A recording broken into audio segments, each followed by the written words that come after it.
Okay. So, hello everyone. This is our 15th talk, Marmara University Philosophy Department Philosophy Talks. And today I have the great pleasure and honor to introduce Carmen Dege. Other than being a wonderful friend, Carmen is a visiting scholar at the Minda, the Gunzburg Center for European Studies at Harvard University, and a Polonsky postdoctoral fellow at the Van Leer Jerusalem Institute.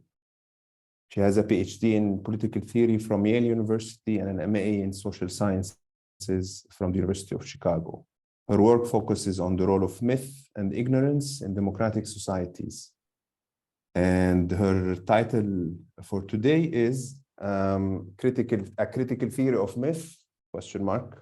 Dispatches from 20th Century Political Thoughts. We can just go on. Carmen, the floor is yours. Maybe I'll say a word about the format, sorry, interrupting. So for the audience, so we usually have around 40 to 45 minutes actual lecture by our speaker, and then around the same time for Q&A. Okay, please. Thank you so much, Karim, for the invitation and the warm welcome. And yes, there is a question mark. Very good that you emphasize this. I also want to say that I'm a political theorist.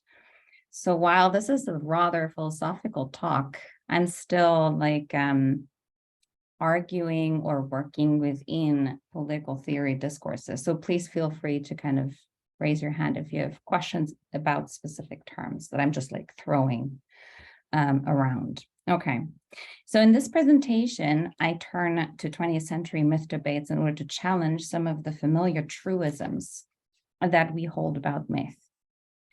Myth has traditionally been captured as ambiguous. Already Plato had advanced myth to a philosophical pedagogic tool, while simultaneously banning the poets from the city. But think of the allegory of the cave in his Republic, in which a group of people who are chained in a cave can only see shadows on the wall, except one who sees the light but is killed upon his return to the cave.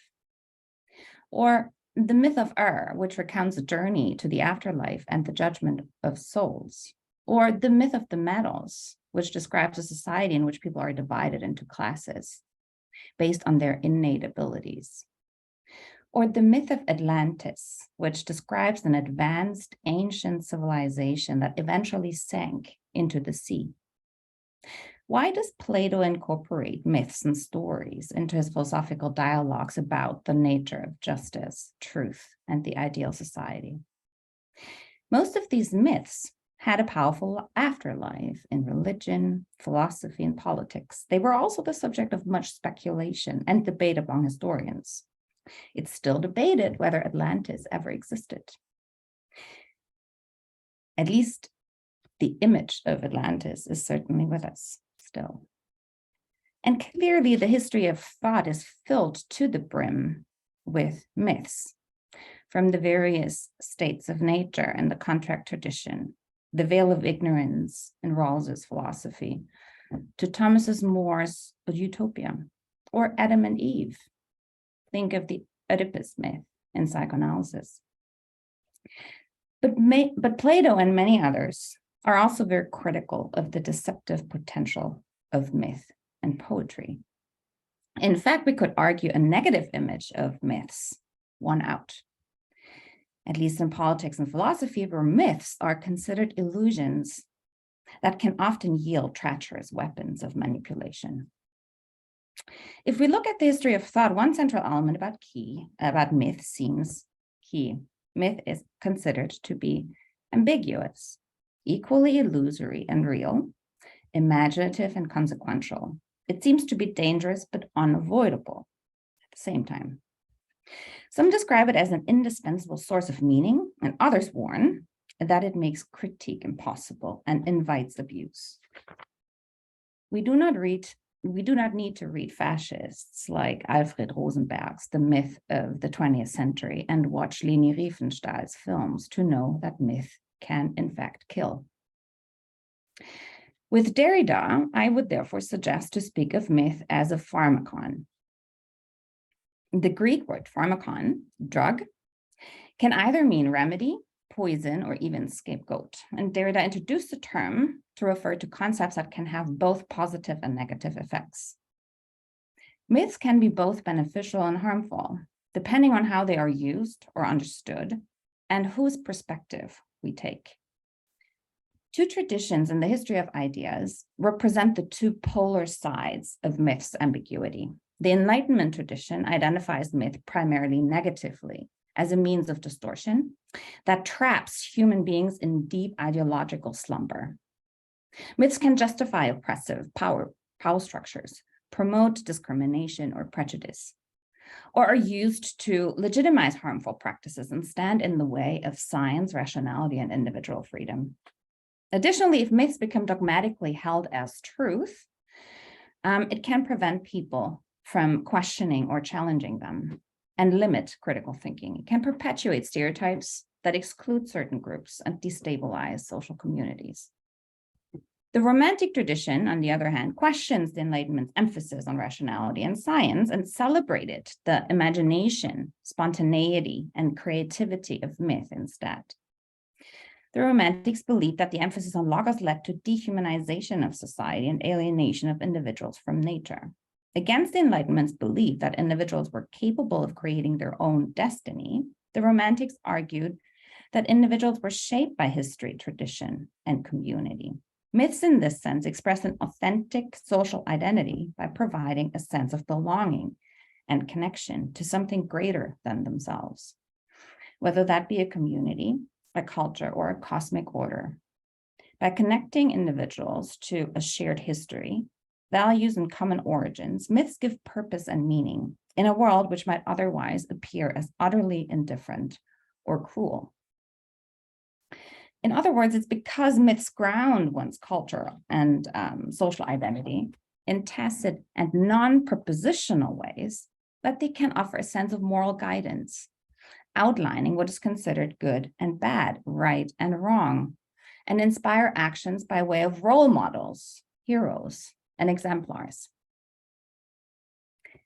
So this presentation seeks to re-evaluate myth in the context of this polarity and the ambiguity of myth. I ask one major question. If we agree with either of these two depictions of myth and or describe myth as fundamentally ambiguous, used for good and bad, we're also saying it eludes reflection.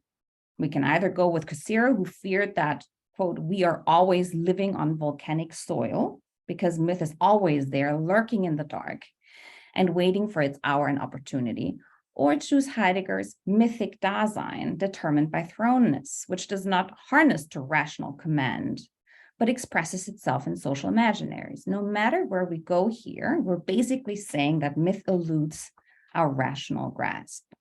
But is that true? That's my question. Or can myth be criticized?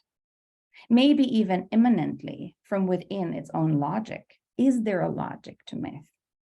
And if not, how do we grapple with the fact that myths matter and that neither facts nor alternative worldviews seem to be successful in casting their spell? As became quite apparent during the pandemic, with growing movements of science denialism and anti-vax protests. Facts do not seem to do much here. So is there a way that myths can become the object of critique?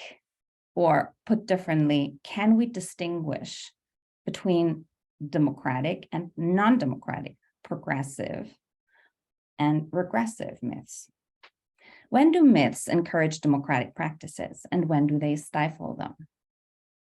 I'd like to pose this set of questions to all of you and offer a reflection on myth debates in 20th century political thought as a starting point for the discussion, also as an attempt at answering this question or these questions in the affirmative. I want to argue that yes, given the crises we are facing, there needs to be a way to distinguish between good and bad myth, And we are, in fact, able to criticize myth, maybe not in content, but in form. So the thinkers that I turn to, that I say are good to consult with this set of questions, they're typically situated in 20th century critical theory, Black existentialism, and philosophical anthropology.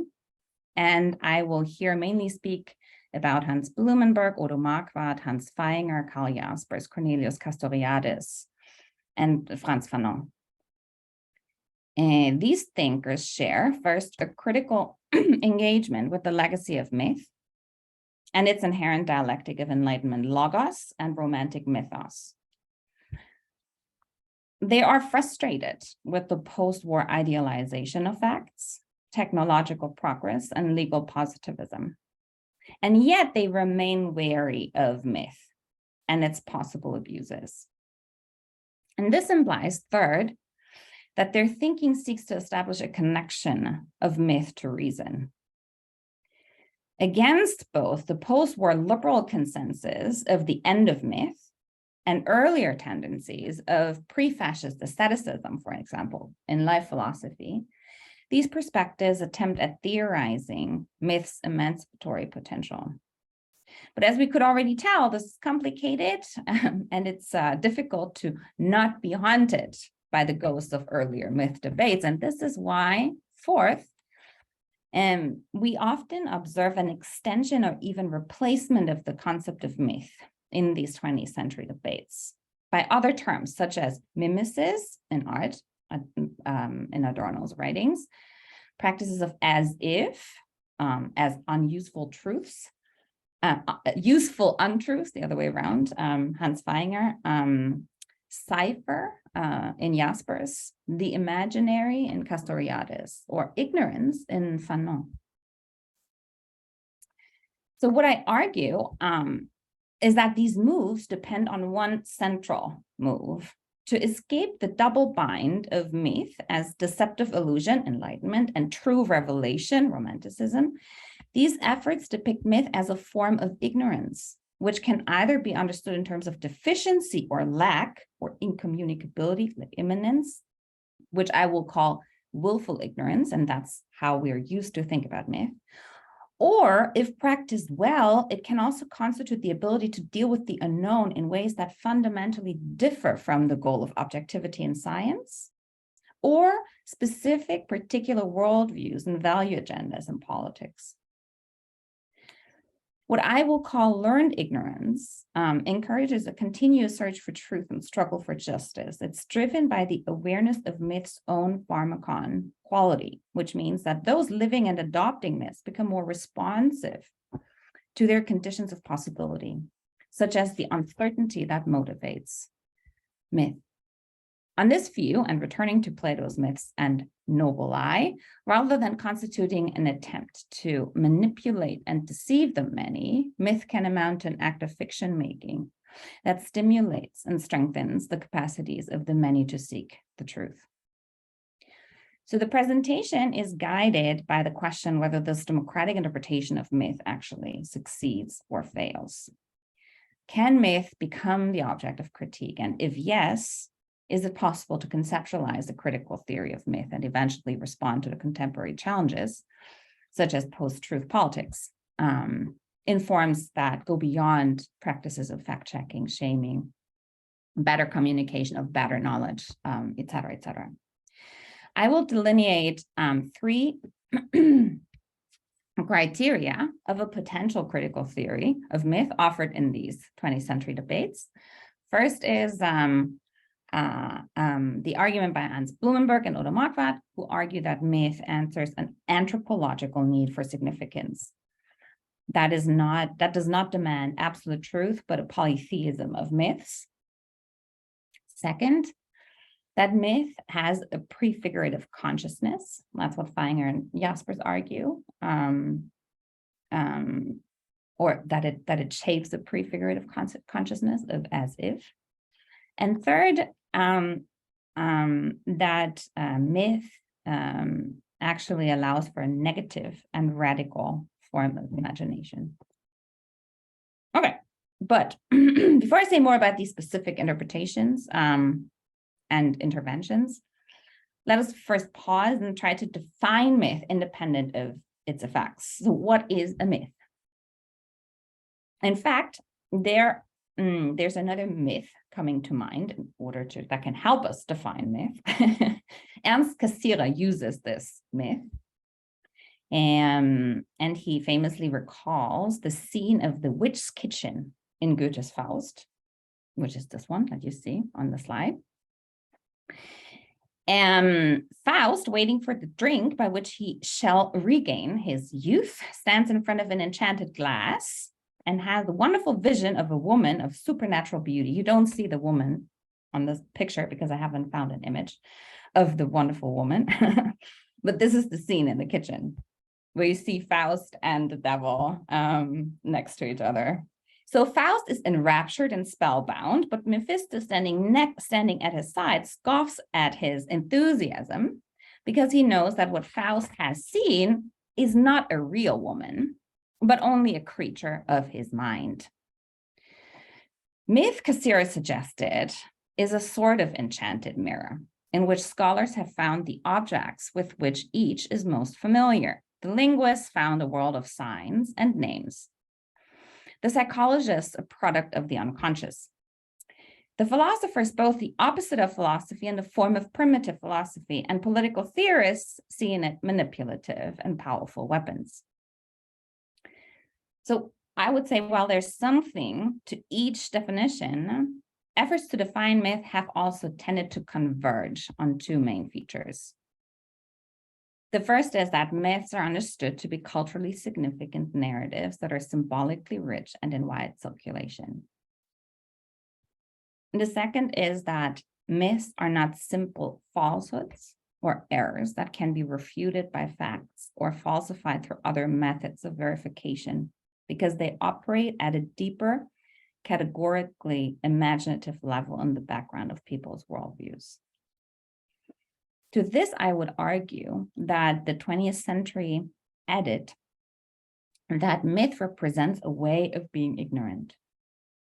Myth, in this sense, is never finished with contingency, and therefore proposes fictions and idealizations as useful or even necessary untruths. This third definition integrates the former two, but rejects the dominant interpretation inherent in both the enlightened and the romantic view of myth, which conceives of myth as an expression of willful ignorance. If we are willfully ignorant, we avoid, and that's my definition of it, we avoid inconvenient facts, blur the line between fiction and reality, and taper over cognitive dissonance, or our various cognitive dissonances, and making up coherence where there is none. Willful ignorance can be conscious and actively willed, but it does not have to. It can also be structural. The subject must have an inkling of the truth, at least, but must not know or believe in it, or else she would not be ignorant of it. But this includes also forms of manipulation and self-deception that keep the subject in a state of ignorance. Thus, for instance, Hannah Arendt refers to Eichmann's character as thoughtless. It's not the case that he did not know. At least we have to assume he did. He's more than a cog in the machine, or else we couldn't say he was responsible and charge him for it, or put him, charge him for crimes against humanity. His thoughtlessness is based on a willful ignorance which makes him guilty because it presupposes that he decided to commit a crime against humanity. On this view, Eichmann's pretense of innocence is only another expression of him being willfully ignorant. From the perspective of a logic of ignorance, every article of faith can turn into willful ignorance if it claims to be absolutely true. Think of the idea that history bends toward justice. If we say that progress is inevitable, we become willfully ignorant. Or think of the idea that we are individual egoists and should follow the crude version of Adam Smith's invisible hand argument, which is another version of the so-called private vice, public virtue paradigm. The government should not interfere with the economy because there are unintended social benefits that result from the individual pursuit of self-interest in a free market economy. If we hold this to be an inevitable truth, we are willfully ignorant of the exploitation of resources and the tragedy of the commons, for instance. I argue that across the myth debates I study, we can see attempts at transitioning from myth understood as willful ignorance to what I call myth as learned ignorance. While willful ignorance isolates a position from its limits in order to defend the certainty of a conviction or a fact, learned ignorance relies on the ambiguity of belief structures and the contingency of reality in order to live well and be able to act responsibly under conditions of uncertainty.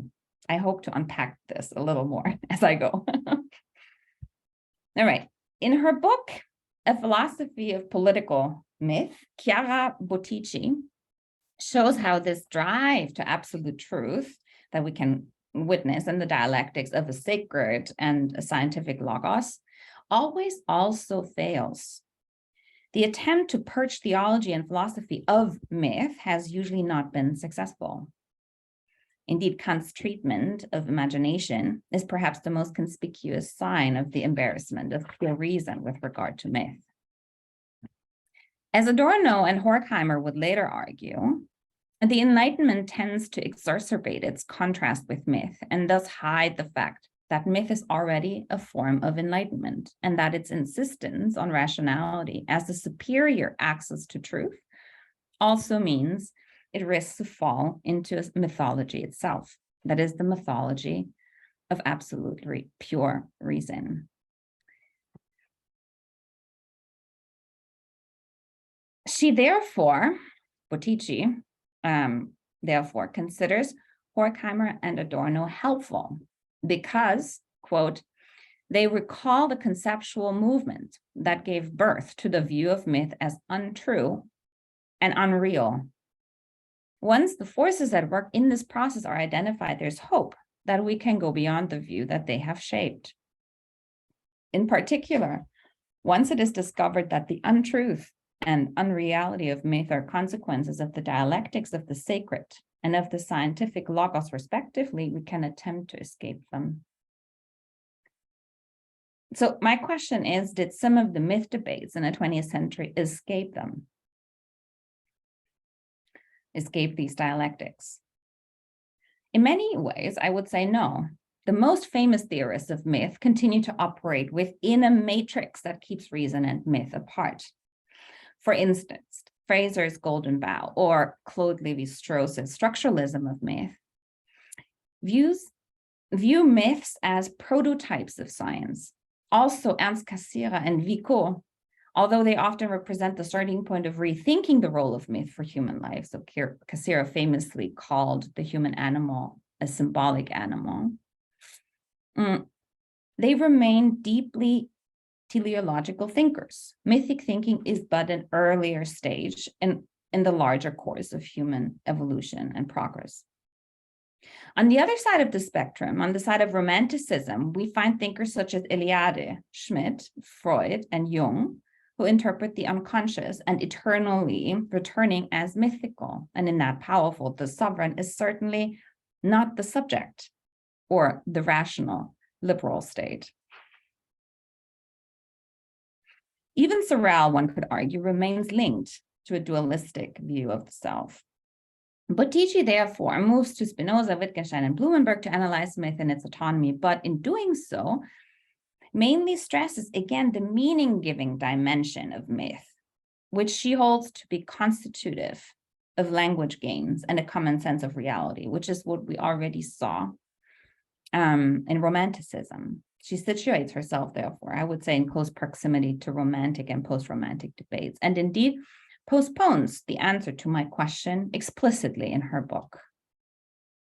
She argues, a theory of political myth can hardly avoid the normative question of how and when the critique of political myths is possible. The present philosophy of political myths points out that political myths are the product of a universal need for significance and that they can and should be a means for critique and thus for autonomy. The task of a future sociology of political myth, understood as work on myth, will be to spell out in what conditions political myths are respectively a means for liberation or for oppression. But that's still a future task. So I suggest we are a bit more ambitious and take a slightly different route and ask, if myths are not logical, what are the grounds upon which we can evaluate them? If the effects of myth can be equally emancipatory and enslaving, is it possible to think of myth in normative terms? Or is a Sorelian avant-garde that creates the myths the masses live by inevitable, for better or worse? So I want to introduce 3 interventions. The first intervention I would like to highlight is anthropological in nature. Hans Blumenberg, under the influence of Max Scheler and Arnold Gehlen, introduces a specific idea of the human condition, which is predicated on myth. Myth here answers a human need for meaning and significance that is not satisfied by power or knowledge. Because humans, according to them, are fundamentally deficient in their being and lost in their orientation in the world. In Nietzsche's words, who they refer to, humans are not yet determined animals in a world that is ultimately indifferent to them. Giving names to things helps to fend off this indifference. Like the myth of Prometheus, who answered this problem by providing tools and technology to help humans define who they are, myths deal with this constitutive problem of the human condition, not by mastering the unknown through rational argumentation or more power, but by telling stories.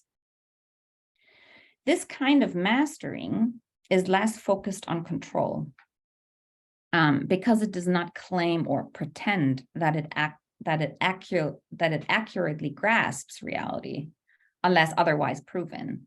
Instead, it privileges fiction and encourages ways of being ignorant of the absoluteness of reality, a famous phrase by Blumenberg, the absoluteness of reality. So how does it do this, especially in relation to knowledge? Here's a quote by one of Blumenberg's closest interlocutors and students, Odo Marquardt, who asks in an essay called In Praise of Polytheism, is it not the case, though, that the telling of stories ceases as soon as one has real knowledge? Must myths not disappear where truth appears?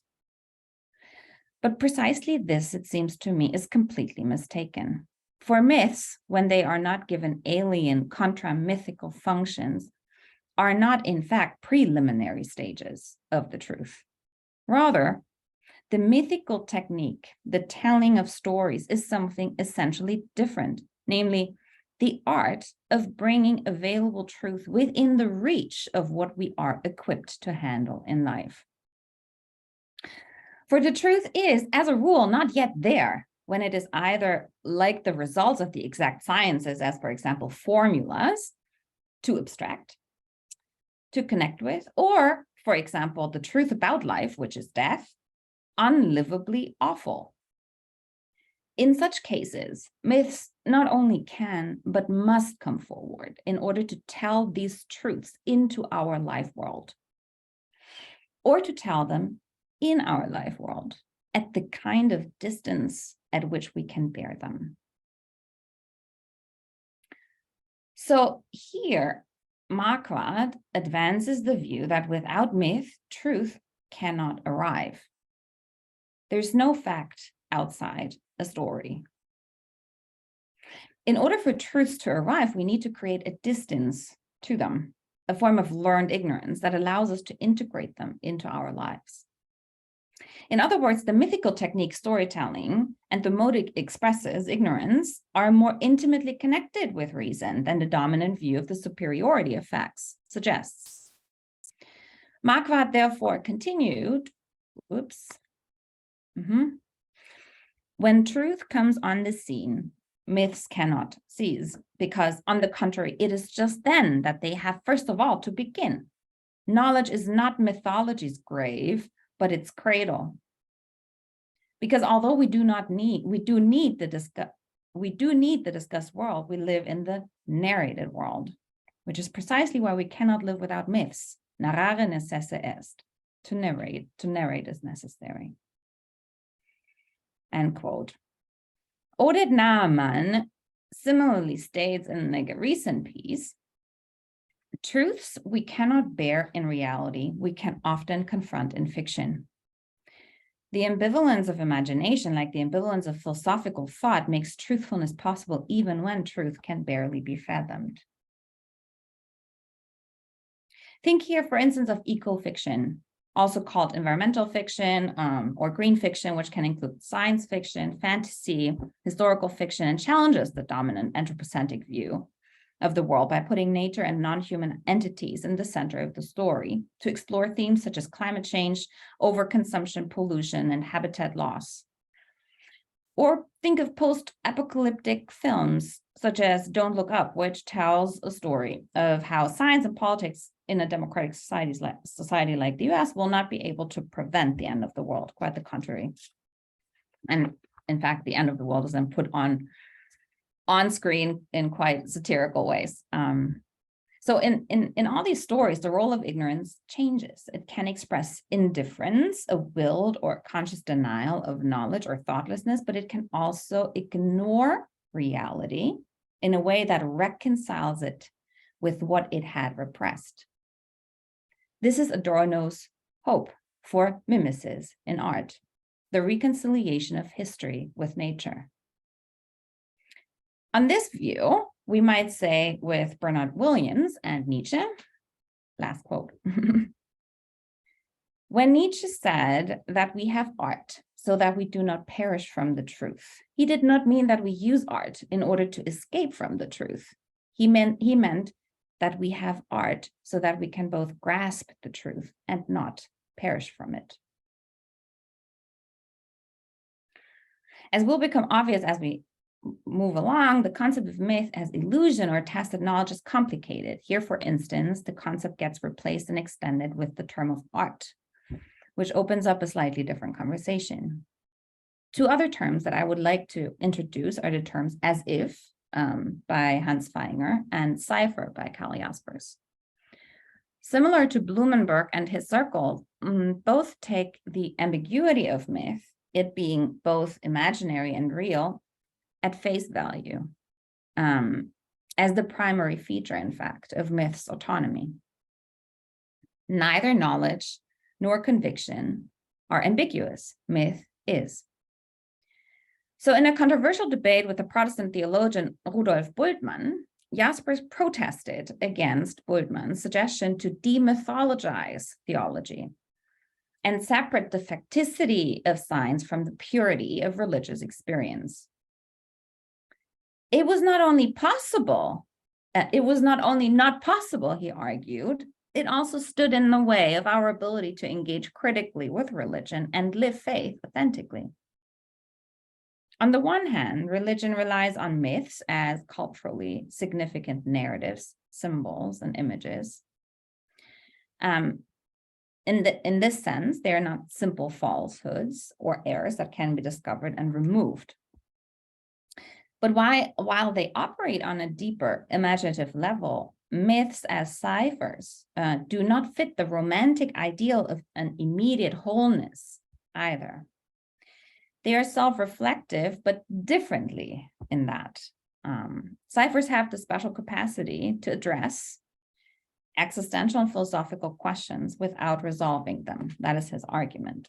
So the question returns in the answer and keeps the believer in search for truth. The believer comes to mistrust what is taken for granted and develops trust in what cannot be fully proven: love, freedom, passion, justice. Particularly in Jaspers's reading of Parmenides, Plato, and Kant, there emerges an awareness of the conditions of thinking and understanding. Thinking cannot fully capture being because, quote, if we think something, we must at the same time think something else from which the first differs or to which it is related. That's how language works. In other words, thinking involves differentiations. But where differentiation is made, it is not being that is thought. We are already in the realm of doxa, where thinking happens before or after being, end quote. So thinking always reifies an image of being. The argument that follows, however, is not that being is not real or possible or true. Parmenides' journey to the Sun Maidens, Plato's myth of the cave, and Kant's idea of freedom, they rather assume a unity of being and thinking, while they give rise to the awareness of its own impossibility. Speaking in Feinger's words, this unity is a necessary fiction, a thinking as if, which turns the assumed unity into a self-reflective myth, where we have both. We fully live it, and yet we know we're in a story. Feinger makes the point frequently that as if assumptions are heuristics or fictions, which, unlike hypotheses, do not prove an argument by grasping reality.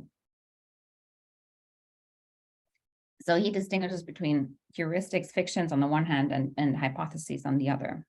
Quote, the object of the world of ideas is not the portrayal of reality, which is an impossible task, but to provide us with an instrument for finding our way about more easily in the world, end quote.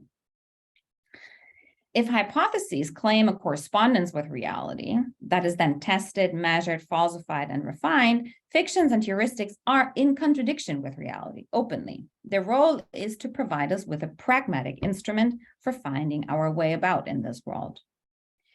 The problem for Feinger and Jaspers, who were both deeply Kantian thinkers and actually combined this with Nietzsche, which is a very interesting combination. The problem for both of them is not that we trust in hypotheses. The problem is that we discard the importance of fiction. Also for hypotheses and the development of hypotheses, that we often confuse fiction and hypothesis and take fiction for a hypothesis, and mainly ask the question, what makes a better argument or a better ideology or a better goal or a better technology, and not ask the question, what makes a better story? Put in different terms, how can we train our narrative consciousness so that facts are able to arrive in our perception of reality?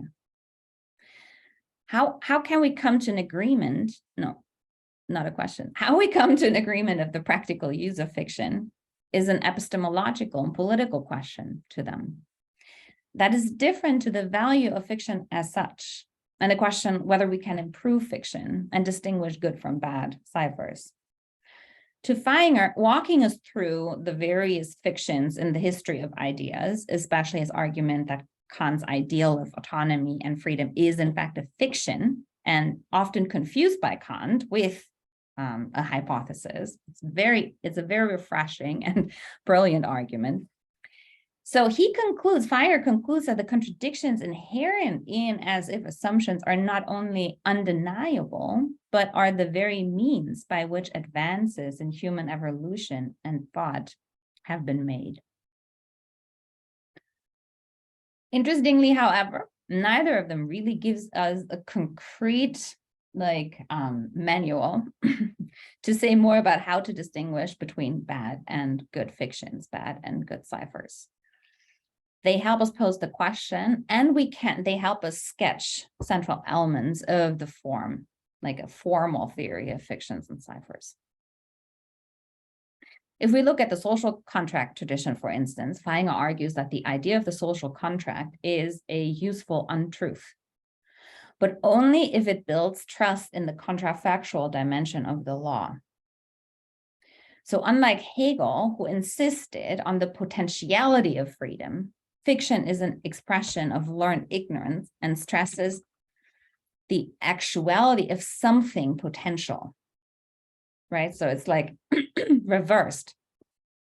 In other words, that we are already free and equal, as if the revolution had already happened. So anarchist practices, for instance, can give a sense of a lived alternative. something that the more recent book written by David Graeber and David Wengrow, The Dawn of Everything, underlines. They suggest that,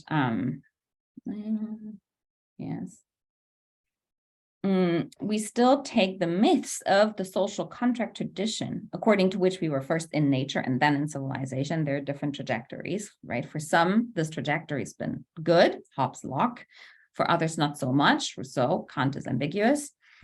But the way the tradition is interpreted bespeaks an inevitability and determinism in history that runs against the fictional nature of these origin myths. So Graeber and Wengrow argue. Social theory, they say, shouldn't only be about facts and ideologies. It should understand itself in the service of providing good fiction that motivates to pursue truth and justice in our lives. So here's a quote from their book, in which they say, social theory is largely a game of make-believe in which we pretend, just for the sake of the argument, that there's just one thing going on. Essentially, we reduce everything to a cartoon so as to be able to detect patterns that would be otherwise invisible. As a result, all real progress in social science has been rooted in the courage to say things that are, in the final analysis, ridiculous. The work of Karl Marx, Sigmund Freud, or Claude Lévi-Strauss being only particularly salient cases in point. One must simplify the world to discover something new about it. The problem comes when, long after the discovery has been made, people continue to simplify. Hobbes and Rousseau told their contemporaries things that were startling, profound, and opened new doors of the imagination. Now their ideas are just tired common sense. So what Graeber and Wengrow, just a second, criticize is that we treat origin stories not as myths, fictions, that allow us to imagine reality differently and criticize it. We reify these origin stories and either turn them into facts that are then not accurate, or ideologies that are politically very problematic. And I don't think I have to spell out. In Feinger's words, we would need to insist on the fictional character of these stories and look for ways to tell them better. That is, to bring the counterfactual dimension of the law front and center and craft a better social contract. Many present crises can no longer be mastered with the tools developed in those social contracts as we know them. We no longer face states of emergency that can be managed. But our stories still work as traditional heroes' journeys. David against Goliath, as with Greta Thunberg and Fridays for Future, for instance. These magical narratives make us expect triumph or tragedy. But that's not possible under the conditions of climate uncertainty as we face it today. The challenge, both motivationally and practically, is to take part in a collective journey and to tell a collective journey that makes us care and restore, guided by the necessary fiction of a just and diverse world. In this sense, the narrative structure of our stories needs to change. What can we do, though, to pluralize contexts and protagonists? Maybe replace the rather abstract term climate with other more situated concepts, such as environmental justice, and refrain from the temptation to apocalyptic despair and dystopian certainty. The narrative here is often, it's 5 to 12. Time is running out like a sandglass, and humanity is compared to Icarus flying too close to the sun. Okay, let's briefly list the two features of a critical theory of myth, as I told it so far. The first criteria would be myth must be a way to tell stories at a distance to rationality in order to help humans become more rational. This emphasizes the plurality of myth. Myths are both particular and universal. if we tell them, we can assume others will, if we tell those myths, we can assume others will understand, even if we cannot prove they are true. But therefore, we allow for a different common sense to develop. Second, myth has to introduce a mode of as if that treats ideals as if they were actual rather than potential, and thereby builds trust in the counterfactual dimension of democratic values. Of the law, actually, that's what it should say. So we act as if we could trust. Let me just sketch a third characteristic, more as an afterthought, because I like the time to be more specific. But the polytheism and as if dimensions of myths encourage a third element, which I call a sensitivity to outsider truths, and therefore dialogue and empathy, because these outsider truths are paradoxical from the inside, or the perspective of the master, who, according to Hegel, is fundamentally ignorant. And we could now say the master is willfully ignorant. Hegel's master is. So the question, therefore, is how can the master become more learnedly ignorant? And that's the third criteria. And this is where thinkers such as Adorno, Fanon, and Castoriadis entered the scene. They insist on the radical and negative force of non-identity that can be tapped by myth and imagination. So we are often possessed by dogmatic views and single stories about how things have to be. And as Marquardt would say here, we, quote, fall prey to narrative atrophy and end up in what one can call the unfreedom of identity that results from a lack of non-identity. So reason here, and that's critical, is intimately connected to myth as an awareness of not knowing. It depends on the collapse of certainty. Especially Castoriadis sees the creative dimension of imagination as a capacity for interrogation, that is, a capacity for questioning the given. And he argues in this sense that the imagination is radical because it comes before the distinction between real and fictitious, and the real and the fictitious is made. And this view is simultaneously foundational, it creates the world, and uncertain. So foundational and uncertain because it's not a fact, cannot be proven. Fanon makes this more concrete and insists against Sartre that it is the outsider truth of the wretched of the earth, which needs to find ways to ignore the ignorance of the master. The logic of outsider truths is paradoxical. It reminds us of Jim Scott's weapons of the weak. Like, how do we protest domination if we lack power?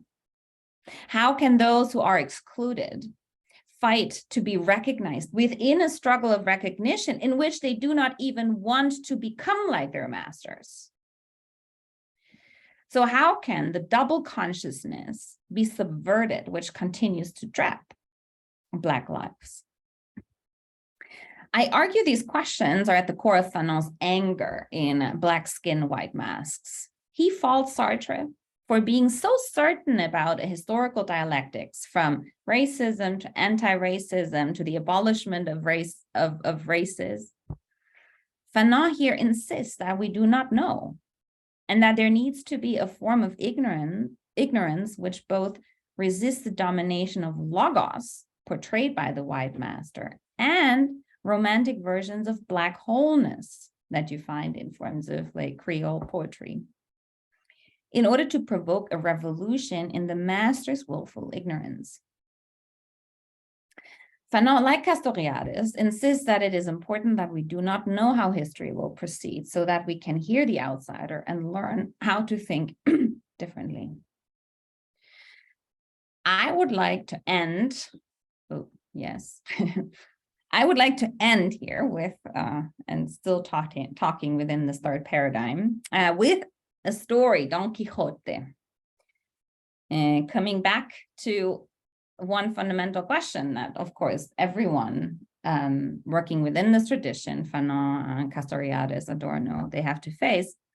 So if radical, then how can we evaluate the negativity that comes out of it normatively? What's the difference between an anti-vaxxer and Don Quixote? So here's Don Quixote in his library. And it could be just like a white man in front of his computer, like, imagining the world and thinking that the coronavirus just doesn't exist or something like that. I don't know, like diving into the metaverse. Well, we could say he has actually, Don Quixote, it's a good story. He has a reality principle with him, his companion, Sancho Panza. But this reality principle is not the strong master and hero. Sancho Panza is not very courageous. He's actually very weak, vulnerable, and fearful, but brings Don Quixote's fights against windmills back into our world. So this, I would say, is actually a pretty good story for our times. Taken together, and maybe absurdly, if compared to the legacy of myth as we know it, I have argued in this presentation that if understood properly, myth and ignorance can be considered a condition of the possibility for social criticism. And in this sense, the opposite of self-deception, denial, propaganda, and lying. In this spirit, thank you. Please let me know what you think, and I hope you disagree. Thank you very much, Carmen. I don't know if you would like a few minutes break, or we can just proceed. Oh, that's fine. Let me just, do we want to, shall I just end the screen sharing? Yeah. Maybe that's easier then, right? Maybe I can go back to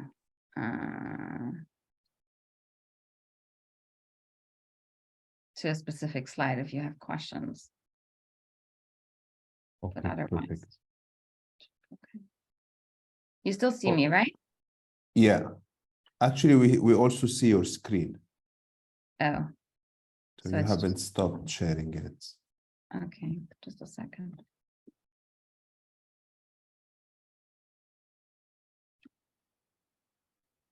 And for everyone else, the floor is open for your questions. So you can either get my attention on the screen, I think I can see everyone, or raise your virtual hand.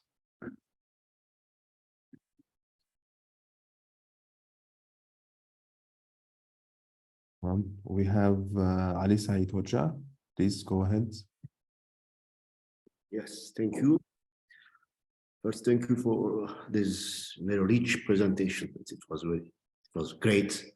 A lot of philosophers, a lot of names, a lot of theories. So this is difficult to talk about it, but I have some points. If you want, we can discuss. The first, I think that this topic, if we try to define, it should be in the social context, right? Because we couldn't talk about individual myths. Someone, if someone try to create a myth, it will be ridiculous, I think. So the first point should be clear that we couldn't take this topic in the individual, philosophical, in large meaning, in any individual discussion. So I mean, per definition, it is related to the traditions, right?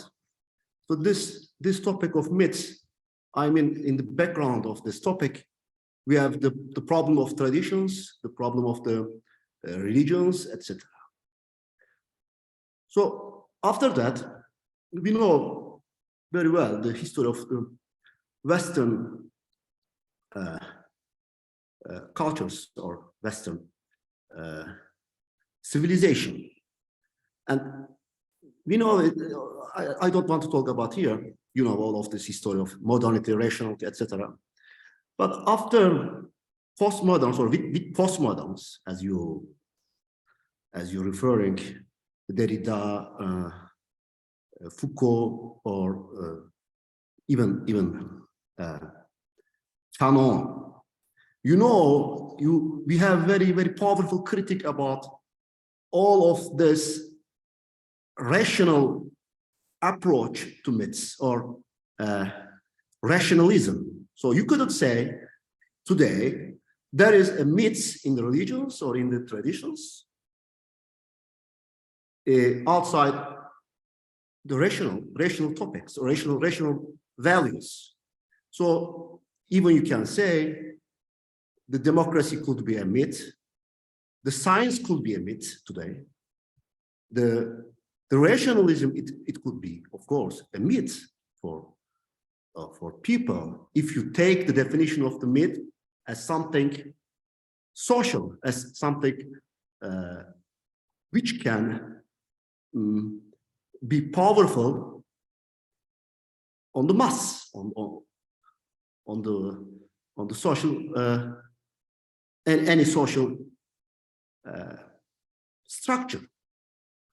So because of first, and you can say here, you talk about the first Plato. So you know, in Plato, the definition of myth is very close to the definition of doxa, opinion. So if we don't know the reason of the things, if we don't have the idea, the definition, the essence of the things, we are naturally in the opinions. So, and still, if you take Nietzschean genealogy, so Nietzsche talk about the genealogy of the morality. And you know this idea here, that if we think the genealogy, history of the things as here, morality, the morality become after or in history a myth or something corruption, right? So I mean, if we don't know really the reason of the concepts or the reason or the essence of the things, we are in the myths, or we are in the opinions, doxa. So today, who can say what is the essence of the democracy? Who can say what is the essence of the science, natural science? Who can say today what is the essence of the rationality? You know, so I mean, so we couldn't have here. I can say the Western ideological criteria for critique any traditions. So I want to talk about this topic, but maybe I can ask a question also for you. If we leave aside all individual philosophical interpretations, very various and very, I can say, very relative. Anyone can interpret it. Anyone can take the subject according to according his or her background. Today, is there any possibility of create a new myth in this postmodern situation? In this postmodern situation, that means in this individualism, in this egoist situations. So should not we return back to traditions for understanding or for reinterpreting,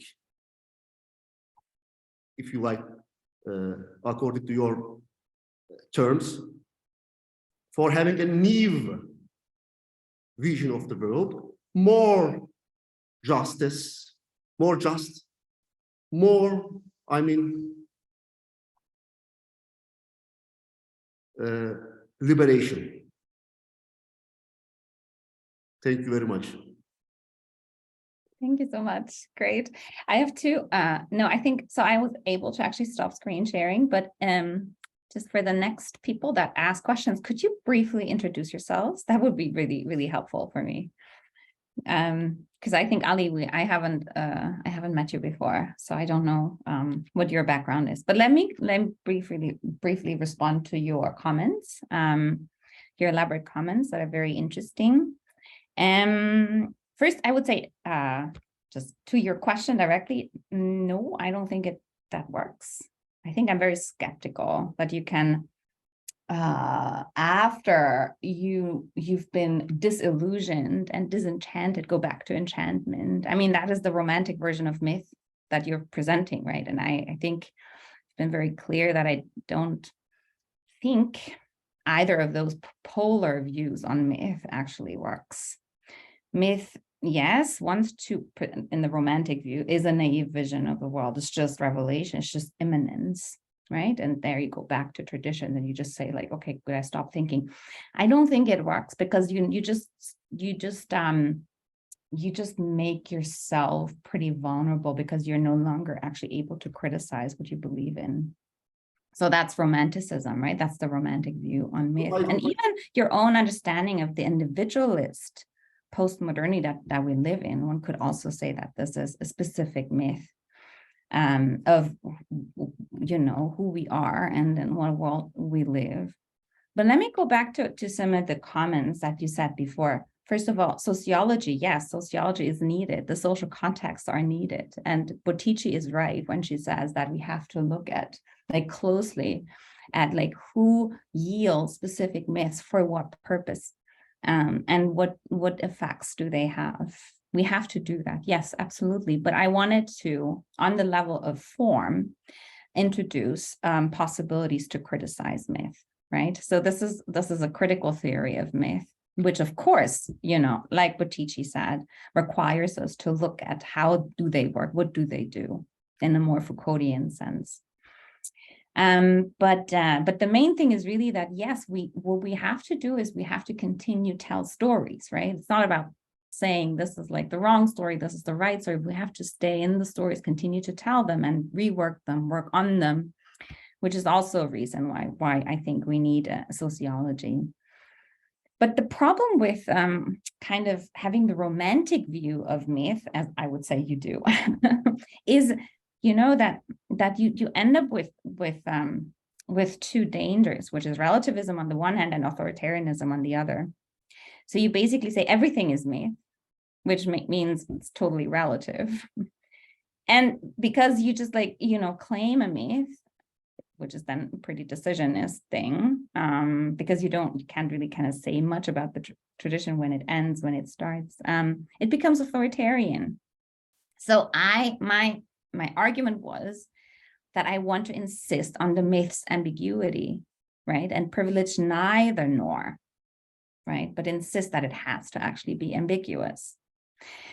And that brings me to Plato and myth. Yes, he says it's doxa, but we have to actually look at what the ancient Greeks consider truth. They understand it as unhiddenness, and for them, poetry is mimesis, a representation of reality. So doxa is not what we understand doxa to be, right? It's deeply ambiguous. It is a representation of reality, a form of mimesis, but it can also lead astray, right? And last point, yeah, I think with this understanding of myth, we can actually have a comparative political theory and criticize Western traditions quite effectively. Thank you. Just, I want to say something. I don't accept this level. I assume. I am not a romantic. It was an invitation. It was an invitation to say more about what you mean by a naive vision of the world. Or clarify more. I want to. But maybe, yeah. I mean that this, if we think about the definition of myths, I think we couldn't talk about individual myths, because myth is something, I think, is something social. It concerns the people, not just one person. So this is. But that's already a theory of myth that you're having. I'm saying if you really take it seriously as a form of social theory, you have to say more than just that it's social. But maybe we can hear other people first. I mean, we have Erdal Hoxha, then Adam, and then we have one question in the chat. So Erdal Hoxha. Yes, Kerim Hocam, thank you for your speech. Yes, it is really very rich. It was not easy to catch all aspects of your speech. By the way, my specialty is about hermeneutics and phenomenology. Mhm. Recently, from this perspective, I'm focusing on some ethical issue. So, as I said, it is not really easy to catch all aspects of your presentation, your speech, but it is really interesting topic because, as you know, we start the history of philosophy by referring to the to the expression from mythos to logos. Yes, of course, this is a very classical conception of philosophy. But as you said, myth is like pharmacon. It has a two dimension, like poison and cure.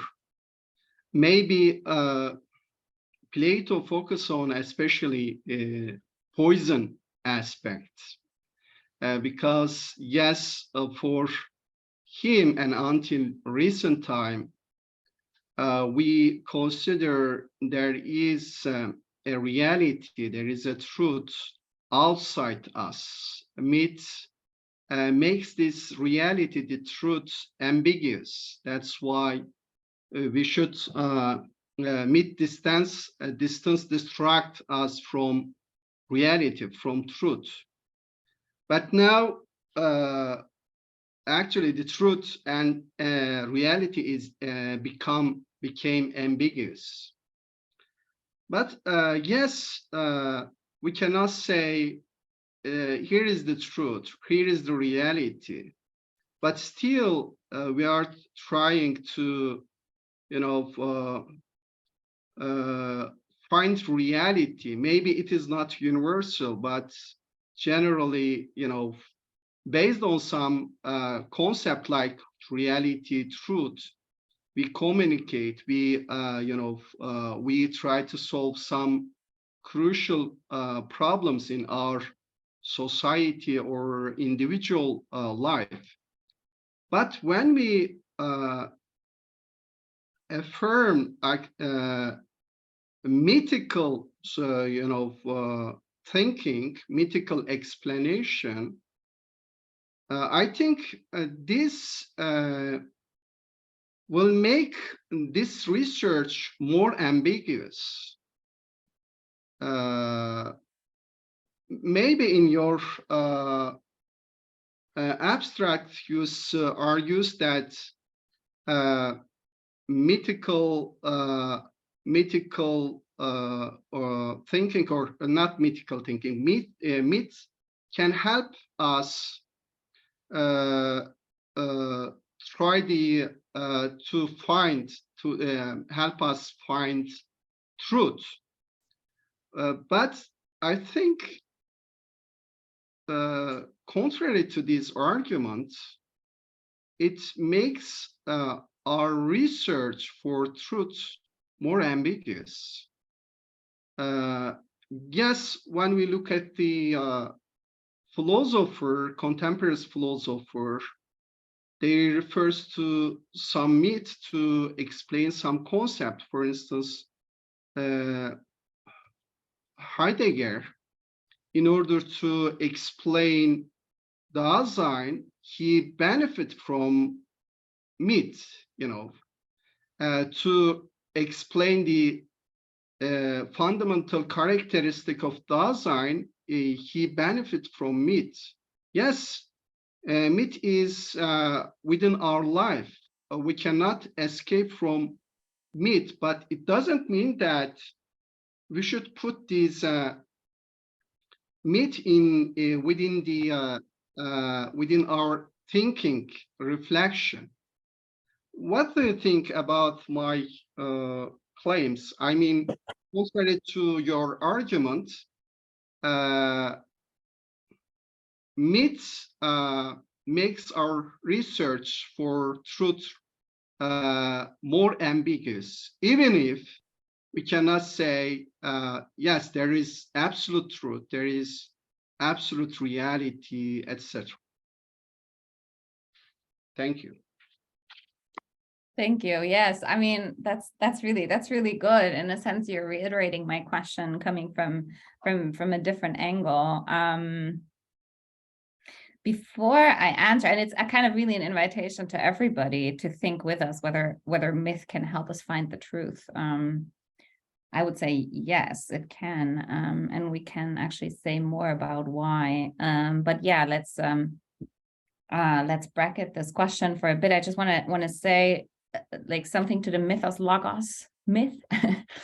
It is very much, and the way you talk at the very beginning, and maybe also toward the end, it is a myth that really develops with dialectic of enlightenment and with enlightenment thinkers, right?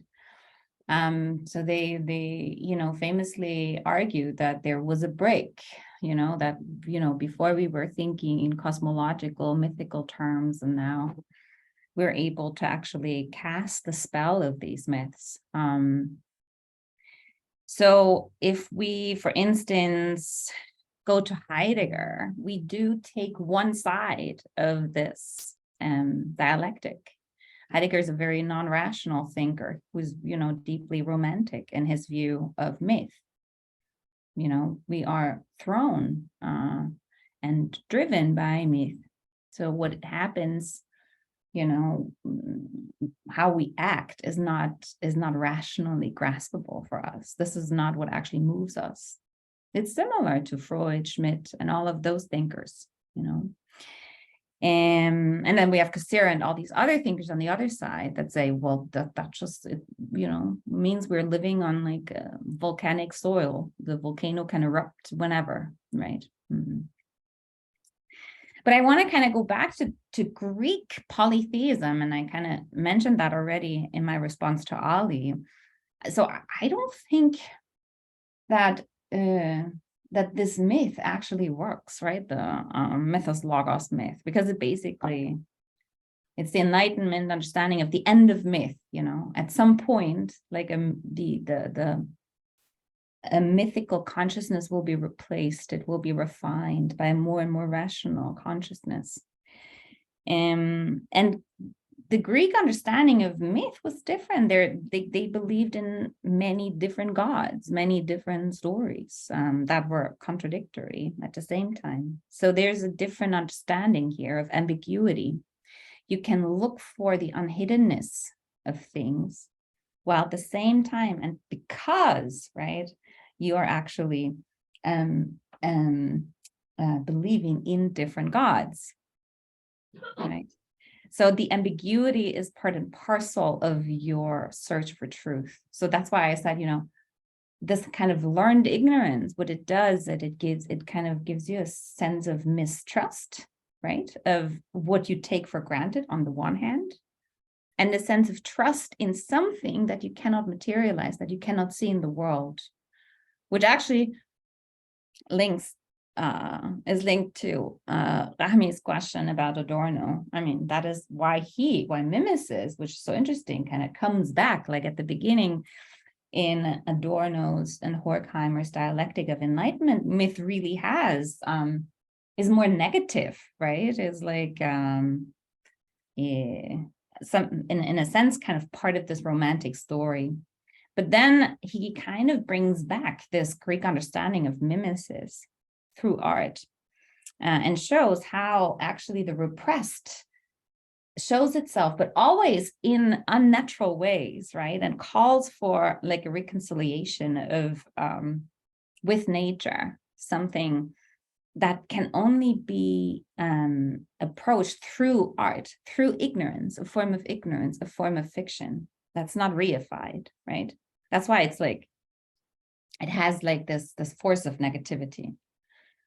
Yeah, but I could like give an entire lecture about mimesis and myth and Adorno. It's like, it's too complicated. Yeah. Okay, maybe we'll move to Thank you. Aylem. Okay. Sorry for not turning on my cam because my Wi-Fi connection is really poor. Thank you very much for this thought-provoking presentation, and also thank all the organizers. It's a great opportunity for me to listen this presentation, and maybe I will disappoint you because my question is a terminological one. I will not disagree with you in the general line. You said you used the term learned ignorance. I wondered if we say it is a learned ignorance, then we focus too much on the cognitive aspect of the mind. I mean, you know, I believe that we have also a desire to be illusioned. So desire is not a cognitive side of our minds. This is about our, how should I say, this is about our maybe unconscious part of it, part of the mind, or the dark side of the mind, maybe. Maybe I misunderstood you, but could you expand more on this terminological choice? Thank you very much. Thank you. Yeah. Yes. And I think it would be good actually to discuss whether it's a good term. So I chose the term because it actually comes up in philosophy several times, right? So, like most famously in Cusanos, you have the Docta Ignorantia, which basically is translated as learned ignorance, or Socrates, knowledge not to know is also sometimes understood as learned ignorance. So learned here means a form of knowledge, right? Not knowing not to know. But it doesn't need to be cognitive, I would say, because learning in practices can be deeply embedded, right? And can, like, it involves, and talking about mimesis, it involves all sorts of emulation, imitation, things that don't have to be. And you see that also with improvisation, for instance. If musicians know how to improvise, they know the rules, right? They learned them. But like in moments when they improvise, and that's the thing, right? You have to know the rules in order to be able to improvise. So it's a form of learned ignorance, right? But that doesn't mean it's cognitive, that they sit there while playing and will tell you what rules they cannot use anymore so that they have to improvise, right? They're part of a specific game, like a language game, a practical game, that they are able to ignore. So they know when they have to ignore what in order to actually portray a specific skill or become, more truthful, more authentic, things like that. So I was more thinking along those lines, right? How knowing not to know, and that can be a form of dark knowledge too, yeah. How that can actually express itself. Mm-hmm. Yes, before Thank you very much. Yes, I just have a very quick follow-up on this question, and then we go with on my screen I have Erdar Holja and then Ali Said Holja. So the way you characterized willful ignorance, the core sort of component there, at least as far as I can recall, is the idea that you take X, whatever we are talking about, you take it as an inevitably true, like it's necessarily the case, and is the way you've now explained learned ignorance, in terms of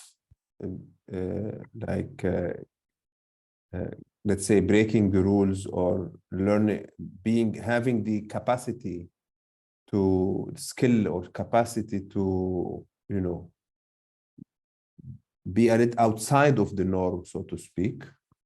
Is this something that is that requires that we don't accept X as inevitably true? I mean, I want to see how does someone that already is in a willful ignorance could maybe become a learned ignorance instead of willful.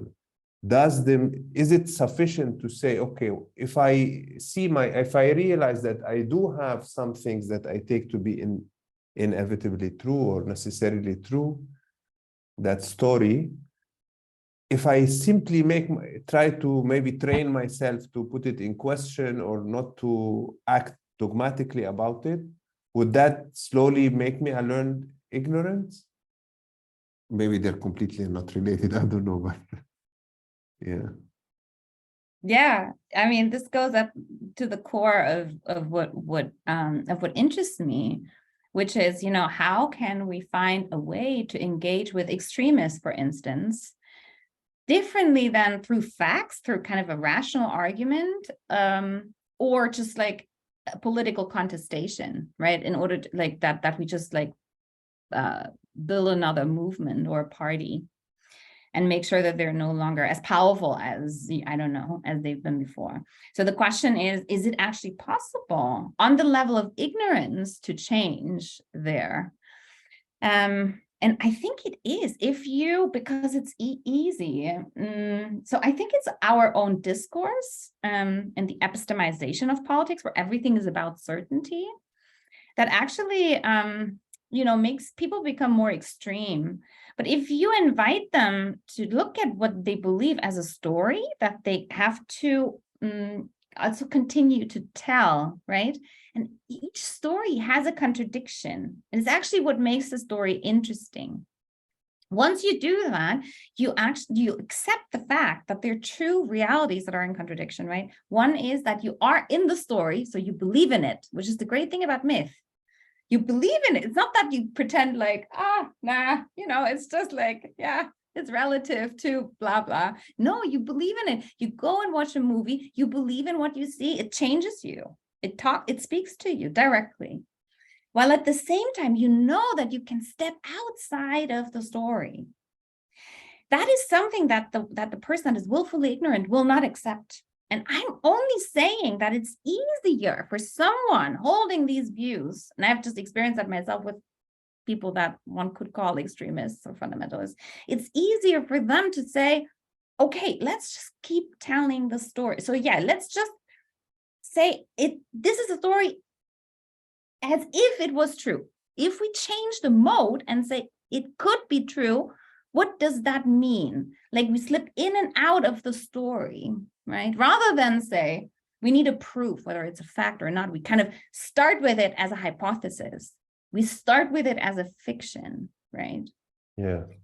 And I think then it's actually pretty easy if you are in conversation, dialogue with people. Not only that they change, but that they change us, right? We are actually in real dialogue about what we believe the truth to be. I mean, thank you very much. I don't want to take much time. I'll just make a very quick notes. It might require, okay, let me put it this engagements, let's say a mutual engagements. Let's assume we have succeeded in bringing the extremists or whatever in that ongoing story. We are in and out of it, might require, in order for transformation to happen, which is ultimately what we want, right? Either in us or in them, might require something other than the story. I mean, and here I have in mind the I think Nguyen in his in the article on echo chambers and epistemic bubbles, he mentions that so echo chambers are different from epistemic bubbles because they have the capacity to make any attack or something that is contradictory to them as something that strengthens the chamber. And his example for how you can bring someone outside of the echo chamber required that first a certain relationship of trust is built between the two individuals, and only then the person in the epistemic bubble started to, I don't know, be able to come out, let's say, from their story in a way that can actually bring a transformation in them. Anyway, I don't want to, I'll just something maybe. Which is just a really short follow-up. This is the structure of the story. The story needs a teller and a listener, right? So that's exactly what myth is all about, and why the Romantics really believe that it allows you to create meaning, because there is a common sense, yes, because it presupposes trust, relationships of trust. Okay, perfect. I like this. Okay. Erdan Ali Said, Merwa Hoja. And we'll try to be quick, guys and girls, because we are almost out of time. We have still half hour. Very much. Yes, thank you again. I have some small questions. The first question is about moral aspect of myths.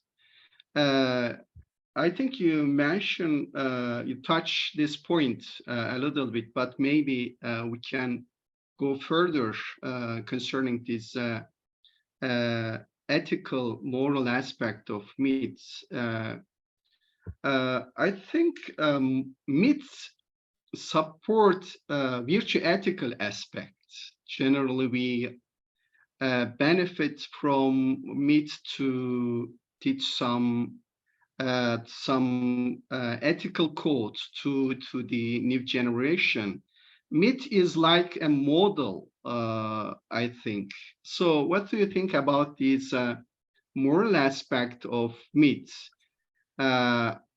Do you agree with me about the idea that myths generally support the virtue ethical approach?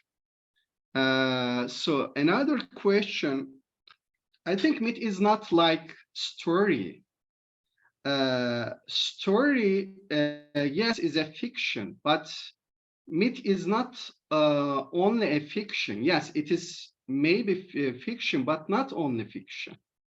Because generally, if we tell the myth, yes, there is a listener and teller, speaker, but here we accepted myth as a truth. Myth is determine our horizon concerning many things. Yes, it is maybe non-propositional. But it includes also, epistemological, metaphysical aspect, etc. That's why we cannot say, for me, for my interpretation, maybe I'm wrong, because I didn't think a lot about, myth and its aspect. Now I'm thinking loudly. Maybe I'm totally wrong. You are expert on this issue. I think we cannot identify myth only to fiction or story, I think. What do you think? Thank you. Shall I answer, Karim? Yes, please. Yes, great. Yes. First of all, I completely agree with what you're saying. In fact, I argued against the idea that myths are non-propositional, right? So what I was saying, that's the romantic story of myth, that it's just non-propositional, tacit, unconscious. It's something you just accept without thinking about it. There's no reflection in it, right? I was proposing an analytic of critical myth, right? Or that was, there's still a question mark, but I would say, yeah, it actually is possible. And in that sense, yes, this is what I believe, you know, to be its moral aspect or its normative structure. So, and going back to kind of how I defined myth, yeah, myth is, you know, a fiction and a story, but not only, because it involves also that it has this, it's not just a falsehood that can be proven wrong. And it is a way to be ignorant. Those two things I really want to insist on, that you, from the perspective of ignorance, can distinguish between different forms of being ignorant using myth, and that this non-propositional way of using myth is willfully ignorant, which was my critique to what Ali was saying, that you just stay willfully ignorant. Can I add something to this, coming from a literary perspective? Concerning the virtue ethics, what do you think? You didn't answer the question. Which was the question? Sorry. The first question. Just because, so I think, so Marwa Hoja, if you have a direct follow-up, just make It the was like, follow-up I didn't and then mean we to go back to interrupt the question. Sorry. Yes, it was just about the aspect of Ardal Hoja's question about, you know, myth not just being simplified to story. So coming from a literary perspective, I just want to add on to Carmen's wonderful sort of description.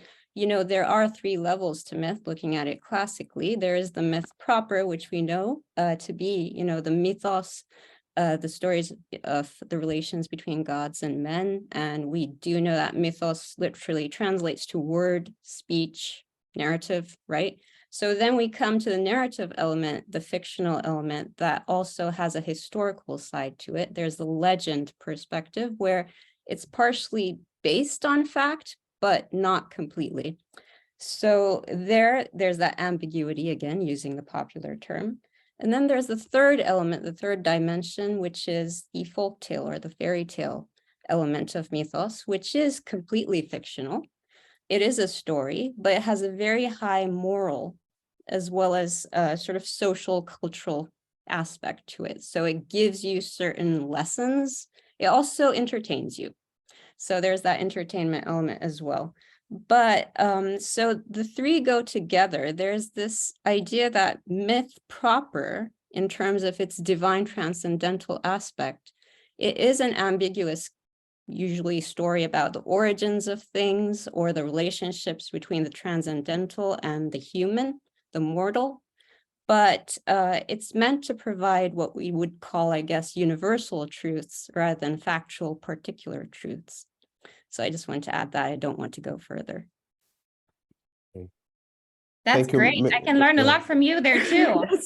just two small things. Benjamin famously said, I have to just find it. Yes, Märchen sind die ersten Ratgeber der Menschheit. He means fairy tales are the first manuals for human beings, right? So this is exactly, this is the third definition, right?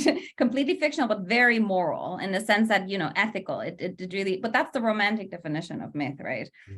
The narrative element, exactly. Yeah, I mean, yes, exactly. Yes, I totally agree that the way that you kind of layered those, it's a literary approach to myth, right? Which becomes quite obvious, because no one who believes in those universal truths as revelation would say they're mythical, right? Religion, just as Enlightenment thinking, right, tried really to purge myth from this purity, right? Yes. Maybe now there is the second, Ardal Hoja, there was another part of your question regarding About virtue ethics. first question, Kerim Hocam. Yeah. What was the question again? Sorry. I think, yes, you mentioned the aspect of moral aspect, and yes, the Marwa's, Marwa Hoja's question concerning this issue as well, in some sense. So I think it supports virtue ethics. Yes, I'm thinking loudly for now, but what is your opinion about this idea?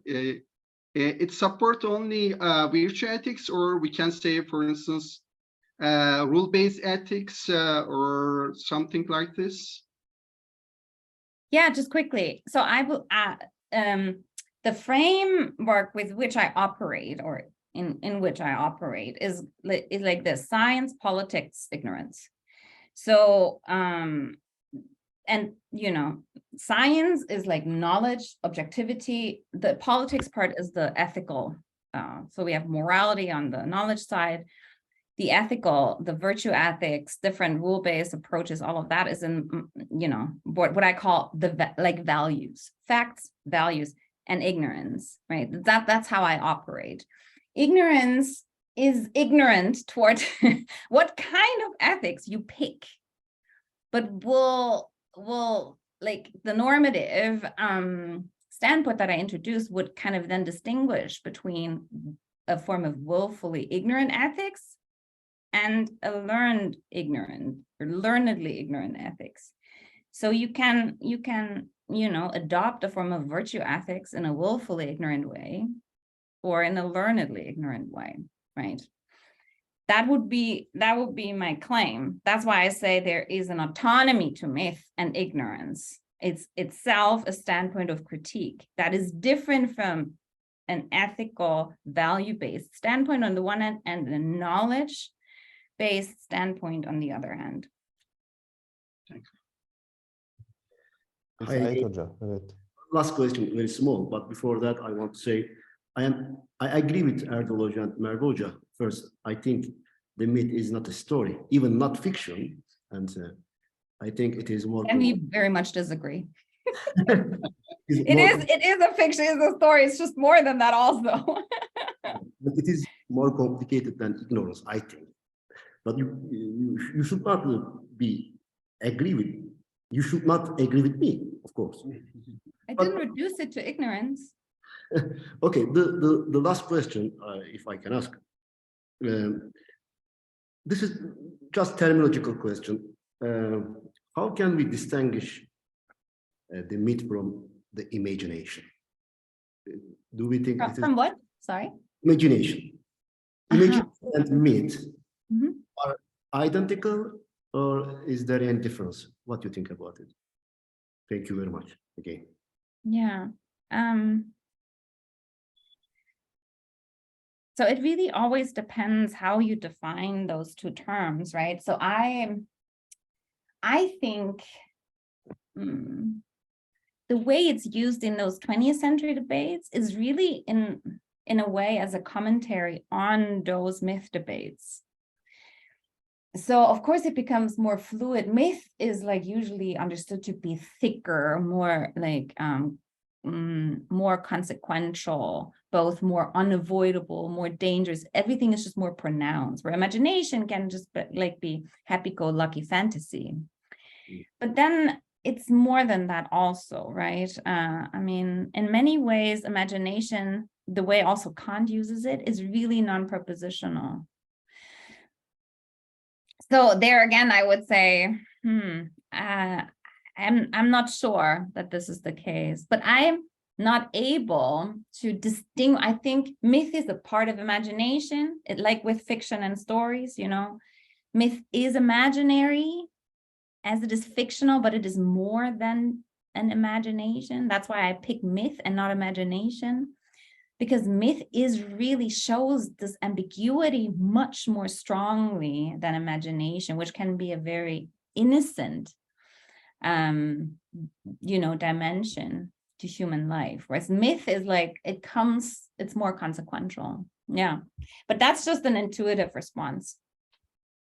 Sorry, I think imagination refers to a cognitive ability. Myth refers to imaginary thing, I think. Not with it really depends. It really depends. It's very intuitive in Kant, for instance. Yeah. Yeah.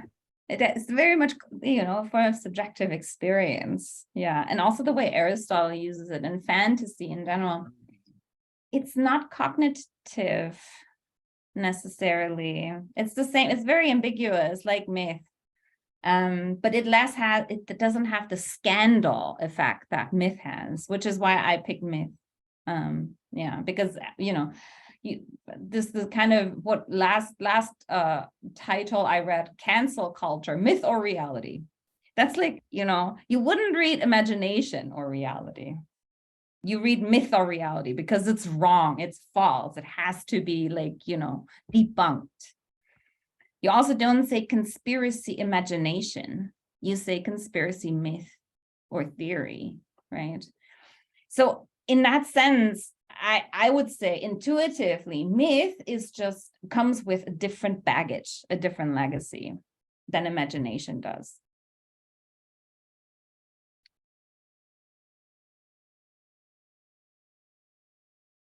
Sorry, I was muted. Merwa Hoja, you have your hand up. Okay, I want to make sure I wasn't sort of jumping the gun. But Carmen, it's really good to see you and thank you for a wonderful talk. I don't know if you remember me. I'm Marvakta. Yeah, I do. Yes. I'm so happy we met online for the ADAP sort of. Yeah, exactly. I'm so sad that I couldn't participate anymore, but I hope I will in the future. Yes. I hope so too. Thank you again. And as you were speaking, oh my God, so many literary references and authors were just like, oh my God, and this guy, and then Shelley, and then Hesiod, for example. When we were discussing, especially the concept of myth as pharmacon, that was really lovely because of the integral, like one does not trump the other. It's like, it's both medicine, it's both the cure and the poison. And you really have to be careful with it. It is about the levels and about being able to distinguish and being able to know when. It reminded me, I don't know if it would help. I mean, I don't want to be pretentious, but in our sort of mythology class, one of the first texts we read is Hesiod's Theogony, where of course he begins with the invocation to the muses. And he says that it's the muses who taught me, Hesiod, their beautiful song. And he says that the muses say, shepherds camping in the fields, base objects of reproach, mere bellies. We know how to say many deceptive things, looking like genuine things, but we also know how, whenever we wish it, to proclaim things that are true. So, and then they inspire the poet with their song, of course. So what the poet is essentially saying is you have to sift through what I've written, because there will be both the things that appear true but aren't, but then there will also be the things that are in their essence the truth with a capital T. Yes. And that you never give up upon. In terms of like, these were just thoughts. And another writer, for example, Rabindranath Tagore, may interest you, his story, Once There Was a King. It speaks directly to this issue of, truth in our 20th century and later age, right? Like he starts like, once upon a time, there was a king. When we were children, there was no need to know who was the king in the fairy story. It didn't matter if he was called this or that. But the readers of this modern age are far more exact and exacting. And then he questions this. So they're no longer content with the old indefinite there was a king, but assume instead a look of profound learning and begin, once there was a king named Ajatasattu, right? And then he goes to say how we all love to be deluded. We have a secret dread of being thought ignorant. And we end up being ignorant after all, only we have done it in a long and roundabout way, because we've tried to be too factual and too sort of engrossed with finding the factual exact truths rather than accepting the story element. This is great. So these were just the thoughts that were swimming in my head as you were speaking. And my question, actually, it's a clarification question, because in terms of the narrative project we're doing, I'm thinking particularly about sort of narrative discourse as a way of argument, and then, story as a way of argument, and truth as opposed to the more logical or argumentative discourse ways. So when you said, for example, one of the thing, it was the second one, if I noted it correctly. Excuse me, the first critical theory proposition, a way to tell stories at a distance to rationality in order to help humans become more rational. If I noted that down correctly. I don't think I quite grasped what that meant and was wondering if you could elaborate. Yeah. Yes. Okay, first of all, this is a way to say, yes, this is a form of pragmatic belief, but it's not pragmatism all the way through. Doesn't mean that if anything works is good, right? So you have a distance to what is held to be rational, right? In order for it to fulfill itself. So you need the distance, you need the facts to arrive in the world, and thereby, and in that sense, you need to tell stories. And you tell stories, they have a different structure that is completely antithetical to rationality, because the rational argument will always say, I grasp reality more or less accurately. And now you come and prove whether I'm wrong or not. The story says we pretend that. Let's say we are as if, acting as if, thinking as if, then we could say that, right? So you take away the presumption to represent reality accurately, right? So there's no correspondence theory of truth. It's a completely different understanding of truth. It develops, like there are ideals, like the Kantian understanding of freedom. He can't prove it, but it's important for every law to kind of bring someone to justice, right? To have a sense of individual responsibility, because you could always say, well, it's the world around me that made me act in a specific way. I'm not responsible. Where do you come from? Like individual responsibility. It's a fiction, right? So it's totally contradictory to anything you could rationally argue, right? You could kind of say, psychoanalytically, you could say my mom was just bathing me in water that was too hot, and that's why I turned out the way I am. I don't know. So it's right. So that's different. So I don't know whether I would say a story is I agree. Maybe we can talk more about this, in fact, whether story is a way of argument. But I would really say what happens here is that by way of telling the story better and not looking about how can we refine the argument, make it more rational, we actually, through ignorance, become more rational, right? Because we realize the importance of freedom, not because it's true, but because it matters a great deal to how a society can function, to the well-being of society, right? So that's the purpose of rationality. The purpose of rationality is not to be true, certain, and prove itself. That's not the purpose of rationality, right? No. So in that sense, right, I would say we should shift from giving better arguments, like the forceless force of the better argument. That is still the Habermasian story and deliberation, and think really more creatively about how can we tell stories better stories. Thank you so much.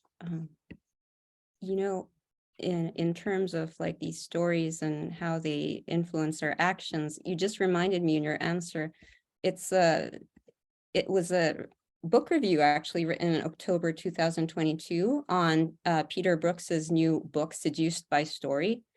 How we know what we're being told on Peter Brooks's Seduced by Story, where it begins with a Ukrainian author's critique of like this, of sort of Russian literature actually, and how we're being taught or we're being sort of conditioned through Russian literature to feel sorry for those people who commit sort of crimes against humanity, for instance.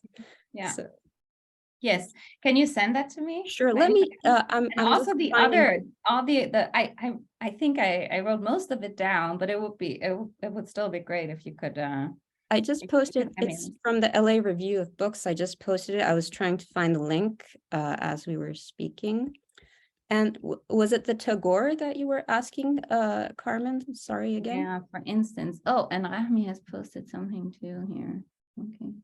And these are two different papers in another projects, the narrative projects. that Rahmi posted. Yeah, Rami, can both of you, because I can't really copy from the chat. Oh. How do I do this? Oh, I can. I find it. I Yeah, think they have your email. If they don't, they can send it to me. I can send it to you. yeah, that would be really helpful. Yeah. Yes. So just to let the ball rolling here. So should we stop, or maybe I conclude with a sort of a question? Yeah, please.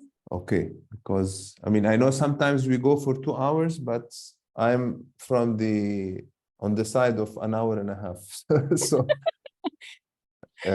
I just get tired, actually. So I you're cannot. already beyond compromise, actually. Yes, but Yes. And we're approaching 2 hours. Yeah.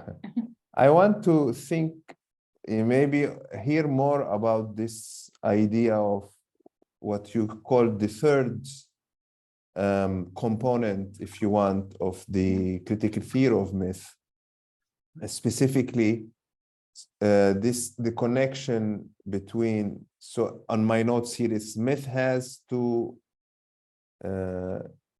insist on the radical non-identity of outsider truths, which Mhm. enables the collapse of certainty, right? So this connection between the non-identity of the, let's say, the other, and certainty on the one hand, and I'm also dovetailing back to the previous comment on the relationship between willful ignorance and learned ignorance, because it seems that it's as if the willful ignorant is someone who sticks to the identity. And he wants an identity like fixations, some kind of a fixation, like and on the other hand, it seems that the learned ignorance is the one who is more, let's say, can transform the uncertainty into some kind of a more productive thing, good thing, like they're comfortable with the uncertainty. So my question is this, if you can tell me something about the connection between non-identity and the collapse of certainty on the one hand, and whether that duo in your mind relates to the willful learned ignorance connection. Yeah, thanks. Yeah. So this third component of critical myth is an expression of learned ignorance, that there's a collapse of certainty through non-identity, right? So that's the first thing. The other here shows up differently, and that's why I introduced Fanon, because Fanon is really angry with the Hegelian story. Why does it make him angry? Because it's impossible for him to gain any recognition. It's just not possible, right? The other can never appear because the master is ignorant. So it needs to completely negate what is there in order to come up with a synthesis. But that kind of synthesis itself is a trap again, right? I mean, it's just another form of certainty. So that's the Hegelian response to uncertainty. You master it differently, right? And that's how his rationality emerges, and how his philosophy of history is basically proceeds. I understand this collapse of certainty through non-identity as a third response to uncertainty. So the Hegelian way is the first response, which is actually, I call this the political response, or the response through values. And another response to uncertainty is through facts, right? Through a specific form of control. So in like an objectivity of knowing. And that is, in a sense, that makes the other measurable, right? So the other becomes a risk that you try to calculate. So again, you know, there's a form of control. There's the look for kind of a return to certainty. That's the response to uncertainty. And I say those are our two default modes, the scientific and the political response to uncertainty. And ignorance introduces another one. This non-identity introduces another one. And the other appears differently because it's, you're not claiming at any point that you know who the other is or the self. See.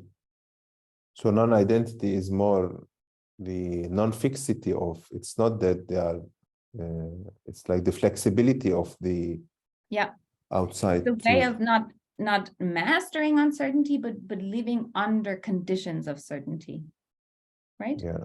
That you're able to improvise. In reality, you become better at improvising, in a sense. Yeah. Okay. Switch stories. Yes. Okay, with that, we switch. And I Exactly. will, yeah. So thank you again, Carmen and everyone, especially Carmen for presenting and being patient with us and our questions. Sure. I don't know, I guess I'm not good with these things. We just end like this. There's no need to. Okay. Okay, everyone. Yeah. Thank you so much for your questions, and please be in touch. Yes. Maybe I expect an email from you. Will be good. Yes. I will definitely. Okay, great. Thank you. Thank you so Alright. much. Thank you. Bye. Bye. Bye. Bye. Bye.